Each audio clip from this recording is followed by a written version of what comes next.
اعوذ باللہ من الشیطان الرجیم، بسم اللہ الرحمن الرحیم۔ ایم ایس نیوز HD5 کی ناظرین السلام علیکم۔ امید ہے کہ آپ لوگ سب خیریت سے ہوں گے۔ آج کا جو ہمارا مین ٹاپک ہے وہ ہے عمران خان ریاض اس وقت کس ملک میں ہیں، تفصیلات کے ساتھ بتائیں گے، اور مراد سعید صاحب کے بارے میں ہم نے ویلاگ کیا تھا، وہ آپ لوگوں کو اس کی انفارمیشن دیں گے، اور دوسرا پاکستان میں موجودہ سیاسی حال، اور ایک میں ایسی آپ کو خبر دوں گا کہ آپ ہنس کے آپ کا برا حال ہو سکتا ہے، وہ میں خبر آپ کو درمیان میں دوں گا تاکہ آپ لوگ اس خبر سے بہت انجوائے کر سکیں۔ وہ خبر بہت انٹرسٹنگ ہے۔ ایم ایس نیوز کی ناظرین، آپ جانتے ہیں کہ پاکستان میں اس وقت جو میڈیا کا گلا گھونٹا گیا اور صحافت میں جو حکومت کے حق میں جو کہے، عمران خان پر غلیظ الزام، جو بھی عدت جیسے اور گھٹیا الزام لگا عمران خان کی family per, Bushra be be پر، یا کس عمران خان کی پارٹی پر، جو بچ گئے وہ حلال ہے۔ اگر حکومت اور نون لیگ اور اداروں کے خلاف تھوڑی سی بھی سوال اٹھائے تو آپ نے پاکستان میں سب سے بڑا جرم کیا۔ اس پر حامد میر صاحب نے ٹویٹ کیا ہے۔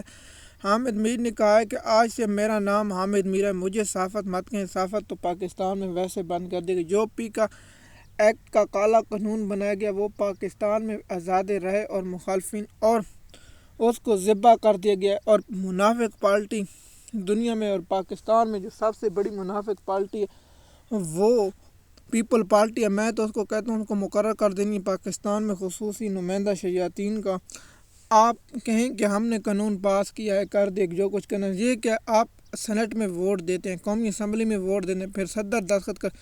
3 جگہ پر آپ نے ایک مرتبہ ہی نہیں روکا، لیکن پھر قوم کو بے وقوف بنا، کیونکہ زرداری بے وقوف ہے، بلاول بھٹو بے وقوف ہے، تو سمجھتے ہیں قوم بھی اسی طرح بے وقوف ہے، یہ دوسری دنیا میں رہتا ہے۔ اصل بات پر آتے ہیں، عمران ریاض خان کچھ عرصے پہلے یہ خبر چلی تھی اور میں نے بھی ایکسپوز پر کیا کہ عمران خان صاحب غائب ہو چکے ہیں، اور 16 گھنٹوں سے اس کا کوئی نہ ٹویٹر پیغام نہ یوٹیوب پر ویلاگ نہیں ہے، تو ہم نے بھی یہ سوال اٹھا۔ اس کے بعد سوشل میڈیا پر ایک شور مچ گیا عمران ریاض کے۔ اس کے بعد عمران ریاض خان نے ٹویٹ کی الحمدللہ میں محفوظ جگہ پر ہوں۔ اس کے بعد عمران ریاض کے ویلاگ آئے، اور اس کے بعد یہ خبر چلی کہ صحافیوں کی جانب سے یہ خبر بھی چلے گی کہ عمران ریاض خان ملک سے باہر چلے گئے، اور جاوید چودھری نے اس پر بہت کچھ کہا، لیکن آج میں اس پر ٹاپک بناؤں۔ عمران خان 2 دن ہو چکے ہیں، عمران خان لندن پہنچ چکے ہیں اور برطانیہ میں پہنچ چکے ہیں، اور جو لوگ کہہ رہے ہیں عمران خان صاحب بھاگ گئے، میں ان سے یہ کہتا ہوں کہ آپ لوگوں کے ساتھ ایک دن بھی اغوا ہے، آپ تو کان پکڑ کر نہ کھڑے رہے گھنٹہ تو میرا ناک کاٹ لینا۔ میں اسی بات پر کہتا ہوں کہ یہ لوگ صحافی صرف پیسوں کے پجاری ہیں، یہ کسی کی جان اور کسی کے مال کی نہیں، اور عمران خان لندن پہنچ چکے ہیں۔ دیکھیے پاکستان کے جو موجودہ حالات ہیں، آپ جانتے ہیں یہاں ہم بھی خوف کے ڈر سے تو آزاد ہیں، لیکن جب تک آزاد ہیں تو بات کرتے رہیں گے، اگر ہم گرفتار یا دیگر ایشو میں پھنس گئے تو پھر آپ سے بات اس وقت ہوگی جب ہم آزاد ہوں گے، لیکن کریں گے تو وہی جو ہمارا دل کرے گا۔ ہم کسی کی ڈائریکشن تو نہیں لیتے، کیونکہ اللہ نے ہمیں آزاد پیدا کیا اور ہم آزاد ہی اپنی رائے رکھیں گے، ہم کسی کی ڈائریکشن نہیں لیں گے۔ دیکھیے عمران ریاض خان اس وقت لندن میں پہنچے ہیں، اور عمران خان نے بھی اس بات کو کنفرم کر دیا، اور عمران ریاض خان کی جو تصویر آئی ہے وہ دیکھ کر مجھے مسکرانا۔ اب آتے ہیں کہ میں نے جو کہا تھا کہ آپ کو ایک بہت انٹرسٹنگ خبر دوں گا، وہ آپ کو دیتا ہوں۔ وہ خبر یہ ہے کہ پاکستان میں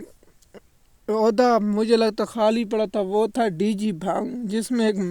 ریٹائر فوجی کو لگا دیا گیا، میجر کو، اس کو ڈی جی بھانگ لگا دیا۔ وہ بھانگ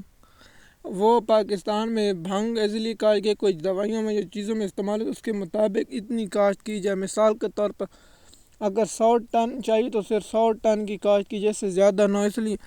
وہ ادارہ بنے ہوئے۔ اب بات ہیں کہ مراد سعید کے بارے میں ہم نے جو ایکس پر پیغام اور ویلاگ بھی بنایا تھا کہ مراد سعید کے بہت عرصے بعد آئے، اب 5-6 دن پہلے مراد سعید کے ایکس پر پیغام آیا اور وہ بھی آ چکے۔ اس کا مطلب ہے مراد سعید صحیح سلامت ہے، کیونکہ ہم نے اس وقت دیکھا کہ القاعدہ ٹرسٹ کیس میں سزا ہوئی،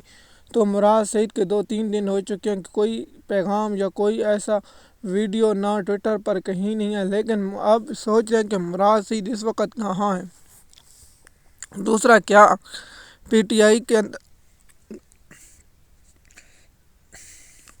کے اندر گروپ بندی چل رہی ہے یا نہیں، وہ قابل بات ہے۔ ایم ایس نیوز کی ناظرین جو معاشی سیاسی سلاتا ہے، اگر آپ ہمارے چینل پر نئے ہیں تو چینل کو سبسکرائب کریں، لائک کریں، وہ اگلے ویلاگ میں انشاءاللہ ہم بتائیں گے۔